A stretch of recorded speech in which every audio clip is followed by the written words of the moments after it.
see her achieving and surpassing it every time she performs. I had to struggle and work so hard, she'll never know that feeling. She's got the gift I never had. When you're ready, the first step is the toughest, though there really aren't any steps to take in 310's Adr1ft.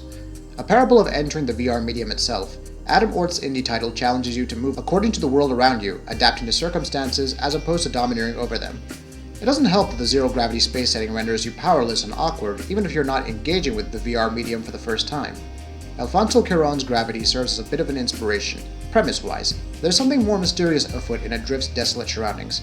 Hope isn't a catalyst for change, it's given way to survival by pure instinct. In the year 2037, players control Alex Oshima, an astronaut who's recently regained consciousness in the wake of a horrible tragedy to befall the Hardiman space station. Divided into various subsets, you'll make your way across various modules, attempting to bring the station back to working order. Escape will eventually be your goal when it's all said and done, but Adr1ft isn't your typical thriller. Your first instinct won't be to run as fast as possible. When you start training, you'll immediately learn how to ascend, descend, activate thrusters, roll to the left and right, and ultimately stabilize your frame in zero gravity. Regardless of what you do, every movement, aside from looking around with the mouse, will deplete your O2 meter.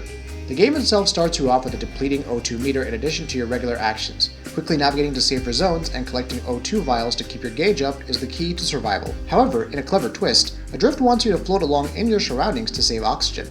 Here's an example. Rather than thrusting to a door, you can choose to silently glide towards it. Of course, it's not as easy as simply going with the flow. Various obstacles and wreckage dot your path. Bumping into them and your surrounding environment will cause your EVA suit to take damage. Repair stations allow you to bring the suit back to working order, but this is Adr1ft's not-so-subtle way of informing you to watch where you're going. It's an interesting concept when paired with your movement options, even if it does result in some rather awkward positioning problems. Can't grab that O2 vial as you're slowly losing consciousness? Well, it's probably because you didn't orient yourself to the right or left properly. Given that the tutorial doesn't really explain this, there were instances where one simply mashes F before positioning properly and grabbing the O2 vial. It's annoying and doesn't get any easier as the game goes by. Thankfully, the initially hard-to-handle controls become a little more manageable. You're not necessarily meant to be in control, but it's possible to have some as opposed to none. Let this be noted though that if any game's visuals could make you forget about its underlying technical issues, then Adr1ft is it. Unreal Engine 4 never ceases to impress by default, but Adr1ft's wrecked space station is just too beautiful to ignore even if you have to recover some backup drive or some other item. Discovering the hydroponic sector for the first time, along with the big beautiful cherry blossom tree? Creating awe-inspiring graphical moments is tough in this day and age, but Adr1ft makes it look so easy. Even when you're wandering through debris in space or navigating those clean-cut white interiors, the game just looks beautiful without overwhelming you with its technical prowess. The storytelling approach in walking simulators, heavy emphasis on the air quotes, isn't exactly one that will gel with all players. Adr1ft features some likable characters through its audio logs and manages to build sympathy for its protagonist Alex through emails with the crew.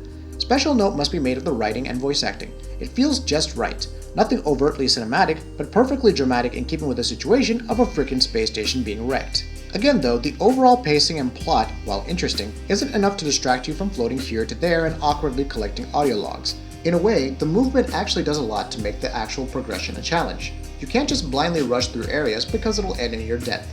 But when you have to be so measured in your approach and monitor that O2 meter at all times, it does discourage the exploration aspect just a tad. If nothing else, it will encourage you to play slower and notice your surroundings more often. Adr1ft as a whole, to this reviewer at least, is unique. Not in a walking simulator sense that won't appeal to select groups of players, or in terms of its understated and amazingly well done presentation that seriously makes you stop and want to admire it all. This isn't your typical video game, and it can be annoying when some of the issues that games suffer, like freezes or awkward controls, crop up. And despite the mystery surrounding the story, it didn't feel as initially compelling as I would have liked. Nevertheless, with a 4-hour or so runtime, Adr1ft is something that every gamer should experience. It's an interesting first-person adventure that doesn't beat you over the head with fetch quests or indecipherable puzzles. It's not your typical horror title full of jump scares or moments of rushed survival. Adr1ft's tension is decidedly low-key, lurking in the background at all times and challenging you to be patient and observant.